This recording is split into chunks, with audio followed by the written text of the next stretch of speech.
ये मैंगो का शेक बनाने के लिए हमें चाहिए मैंगो के अलावा 2 केले, थोड़े से बादाम, थोड़े काजू और दूध। तो सबसे पहले क्या करना है कि बादाम और काजू को भिगो देना है और उसके बाद आम को और केले को जो है ना इसका ब्लेंडर में पीस के इसको बारीक सा शेक बना लेना है और फिर इसमें दूध शामिल करना। तो सबसे पहले हम बादाम और ये जो काजू हैं इनको भिगो देते हैं। अब मैंने ये ना ये खजूरें भी 4-5 ली हुई हैं, ये भी भिगो दी थी और ये काफ़ी देर पहले भिगो दी थी, और बादाम और काजू भी। अब बादाम का छिलका उतार के अब इन सब चीज़ों को ना इकट्ठा ही ब्लेंड कर लेना है। केले का छिलका भी उतार लेंगे, आम का भी, खजूरें डालेंगे और ये सब चीज़ें डालेंगे।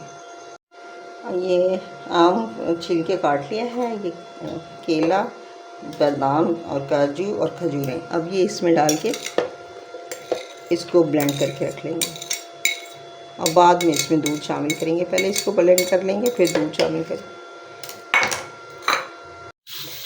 इसमें ना दूध मैंने पीस कर लिया था वो डाला है और ये जो ब्लेंडेड था खजूरें, केले, बादाम, काजू और आम ये सब डाला है और ये चीज़ डाल के अब इसको अच्छी तरह मिक्स करेंगे। दूध को बर्फ़ नहीं संभल सकती इसलिए दूध को पीस कर लिया था, बस इसको अच्छी तरह मिलाना है और इस मिलने से ये बहुत अच्छा ताकतवर शेक बन जाता है।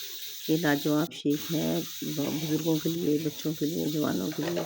अब इसमें चीनी नहीं डाली, ये है कि अगर कोई चीनी पीना चाहे तो उसमें अलग से मीठा डाल सकता है। मेरे तो फ्रूट्स की जो मिठास होती है यही काफ़ी होती है। बिल्कुल नेचुरल है, विदाउट किसी कलर के प्रिजर्वेटिव के, बेहतरीन किस्म का। अब क्योंकि मैंने बताया था ना इसमें बर्फ़ है दूध में, दूध बर्फ़ वाला, तो उसको थोड़ा सा रहने दें और थोड़ा सा तोड़ के मिक्स कर लें और ये लाजवाब शेक जो है ना मैंगो बनाना डेट्स शेक तैयार हो जाता है।